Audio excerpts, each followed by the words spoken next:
खूप मोठी बातमी बुलेटिनच्या सुरुवातीला उमरग्यामध्ये लोकमंगल ग्रुपची जी 91 लाख रुपयांची रोकड पोलिसांनी जप्त केलेली होती त्यामध्ये अनियमितता असल्याची स्पष्ट कबुली खुद्द सहकार मंत्री सुभाष देशमुखांनी दिली आहे आणि इतकंच नव्हे तर त्याबद्दल असलेली शिक्षाही आपण भोगण्यासाठी तयार असल्याचं देशमुखांनी म्हटलंय।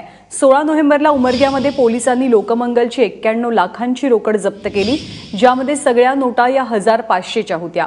विशेष म्हणजे ही रोकड लोकमंगलमधनं 5 तारखेला काढण्यात आली होती, त्यामुळे नोटाबंदीच्या निर्णयानंतर ही रोकड पुन्हा बँकेत जमा करणं आवश्यक होतं। मात्र तसं न करता ही रोकड ऊसतोड कामगारांना वाटण्यासाठी नेली जात असल्याचा दावा लोकमंगलने केला होता। मात्र निवडणूक आयोगाने लोकमंगलला याचं स्पष्टीकरण मागितलं आणि मग सहकार मंत्र्यांना खडबडून जाग आली आहे। खरं तर नगरपालिकेच्या निवडणुका सुद्धा महाराष्ट्रात होऊ घातलेल्या आहेत आणि त्या पार्श्वभूमीवरती ही रोकड पकडलं जाणं खूपच संशयास्पद होतं। लोकमंगलची ही रक्कम आहे तब्बल 91 लाख रुपयांची। सगळ्या नोटा या 1000 आणि 500 रुपयांच्या आहेत, ज्या खरं तर चलनातनं रद्द झालेल्या आहेत, बाद झालेल्या आहेत। आणि या सगळ्या प्रकरणी सुभाष देशमुख यांच्याशी आम्ही संपर्क साधला असता त्यांनी फोनवरनं काय प्रतिक्रिया दिली आपण पाहूया। हे पैसे बँकेचे आहेत, बँकेने 5-6 तारखेला खाली वाटपाला दिले होते, पण रविवार 6 तारखेला 7 तारखेला पूर्ण पेमेंट झालेलं नसेल, 8 तारखेला तर ह्याच्यावरती 500,000 वरती बंदी झाली आणि मग स्वाभाविकपणे ते पैसे काय करायचे काय नाही कसे पाठवायचे आणि एक साधा एक अपेक्षा असेल की बाबा आता रिलीज मिळेल, आपल्याला रिलीज मिळायला एखाद्या वेळेस म्हणून ते राहिले, बाकी काही नाही। पैसे हिशोबाचे आहेत, बेहिशोबी पैसा नाही, बँकेच्या रेकॉर्डवरती आहे, ते हेड ऑफिसला पैसे सगळी शाखा मिळून हेड ऑफिसला घेऊन येत आहेत।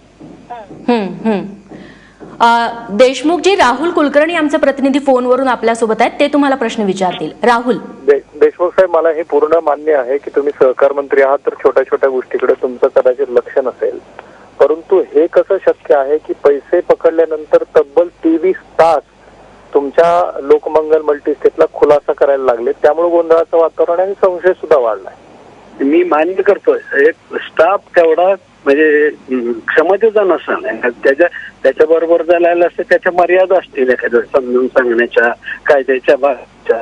आपण काय करायला पाहिजे होते, प्रमुख जे असतात त्यांना ते पूर्ण ज्ञान असतंय, म्हणजे फक्त जा म्हणून पोट ठेवलेले असतात, जा बाबा तिथे हेड ऑफिसला देऊन नाही आपल्या। आणि खरं तर गेले 3 दिवस महाराष्ट्र लोकमंगलच्या रोकडीबाबत प्रश्न विचारत होता, तेव्हा देशमुख सारवासारव करत होते, अक्षरशः खोटं बोलत होते। काल त्यांनी या सगळ्या संदर्भात काय म्हटलं होतं आपण पाहूया। माझ्याकडे बेहिशोबी जुने पैसेच नसल्यामुळे मला रांगेत जायची गरज नाही ना, काही नाही, माझ्याकडे सगळं आहे। ती म्हणजे मी इन्कम टॅक्स भरतोय, मी गेली 15 वर्ष राजकारणात यायच्या अगोदर मी व्यवसाय करत होतो आणि मी आता उलट आता मी मंत्री झाल्यापासून सगळ्या पदाचा सगळ्या ह्याच्यातून मुक्त झालेला आहे मी आता। पण माझं परिवार लोकमंगल हे व्यवसाय करत आहे, म्हणजे अधिकृत व्यवसाय करतं, नुसतं कागदावरती व्यवसाय करत नाही। त्यामुळे माझ्याकडे काय असला विषय येतच नाही। पण का तुम्ही मला विचारता मला हेच कळत नाही, तुमच्यासारख्याकडचे असलेले पैसे कुठं ठेवता काय? माझा आजही दावा आहे की सगळ्यांनी चौकशी करावी, कोणीही यावं, कुठे बी जावं आणि माझी खरंच चौकशी करावी, माझ्याकडे किती असेल तेवढं घेऊन जावं, एकतर एक तुकडा बी सापडायचा नाही। परंतु कालची हीच भूमिका सुभाष देशमुखांची आता बदललेली आहे आणि खरं तर सुभाष देशमुखांच्या सारवासारव आणि दिशाभूल करणाऱ्या वक्तव्यामुळे काही स्वाभाविक प्रश्न उपस्थित होतात। ते म्हणजे 5 नोव्हेंबरला लोकमंगलमधून 91 लाख काढले, मग नोटाबंदीनंतर हे पैसे पुन्हा का जमा करण्यात आले नाहीत? नोटाबंदीच्या निर्णयानंतर सुद्धा बेकायदेशीरपणे हे पैसे उमरग्याला कशासाठी पाठवले जात होते? ऊसतोड कामगारांना 1500च्या न चालणाऱ्या नोटा देऊन त्यांची फसवणूक करण्याचा डाव होता का?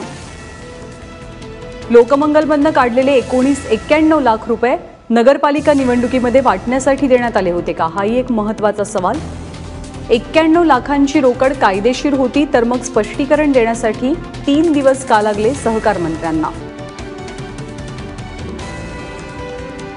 मंत्रिपदावरती असून सुद्धा 3 दिवस महाराष्ट्राची दिशाभूल करणाऱ्या देशमुखांचा मग राजीनामा का घेतला जाऊ नये? कारण ते स्वतःही म्हणतात की यासाठी जी शिक्षा असेल ती शिक्षा भोगायलाही मी तयार आहे। आणि सुभाष देशमुख यांनी या सगळ्या संदर्भात आता प्रत्यक्ष प्रतिक्रिया दिलेली आहे, ते काय म्हणतात आपण पाहूया। मला सांगा की नेमकं बापू जे उमरग्याला पैसे पकडले त्याच्यात आपला लोकमंगल बँकेचे होते का काय खुलासा आहे आपला? लोकमंगल बँकेचे पैसे आहेत, लोकमंगल मल्टीस्टेटचे पैसे आहेत. व्यवस्था अशी होती की 5-6 तारखेला माझ्या अंदाजानं जे काही पेमेंट असतंय ते आमचं कारखान्याचं असेल, कर्मचाऱ्याचं असेल, तोडणी वाहतुकीचं असेल, ते आपण त्या ठिकाणच्या शाखेच्या ठिकाणी करत होतो आतापर्यंत. 5 किंवा 6 तारखेला पैसे हेड ऑफिसकडून मागणी केलेली असती कारखान्याने पेमेंट द्या म्हणून, ते पैसे गेलेले आहेत. आणि 8 तारखेला ज्यावेळेस अचानकपणे पंतप्रधानांनी घोषणा केली की 500,000च्या नोटा व्यवहारातून बंद केल्या, आणि त्या दिवशी आपण काहीच करायचं म्हणजे हतबल झाले सगळे आमचे शाखा अधिकारी. आणि दुसऱ्या का तिसऱ्या दिवशी माझ्या अंदाजानं जिल्हा मध्यवर्ती बँकेला परवानगी मिळाली 500,000 नोटा गोळा करत. एक आशा असते की बाबा ज्या अर्थी आता जिल्हा मध्यवर्ती बँकेला मिळालेली आहे आणि आता पुढेही आपल्याला बहुतेक पतसंस्थेला मिळेल आणि मिळाल्यावर त्या वाटप करू असा विषय होता. आणि ती शेवटच्या क्षणात लक्षात आलं की हे काय आता वाटपाला परवानगी मिळत नाही, म्हणजे मोठा आहे ना. आणि म्हणून मग आपल्या सगळीकडच्या कॅश ज्या आहेत 500,000 त्या सगळ्या मुख्य कार्यालयाला जमा करायच्या आणि त्या मुख्य कार्यालयाला आलेल्या आहेत. ह्याच्यात कुठल्याही प्रकारचं चुकीचं बेहिशोबी बिलकुल पैसा नाही. माझं तर उलट मत आहे अजूनही ह्याच्यावरती काय इन्कम टॅक्स असेल कुठली असेल ती सगळी सखोल चौकशी व्हायला पाहिजे, सखोल चौकशी व्हावी. आणि मी जर चुकला असेल, माझ्याकडे बेहिशोबी जर पैसा निष्पन्न झाला, चुकीचा पैसा निष्पन्न झाला, तर मी जे म्हणेल ते शासन घ्यायला तयार आहे.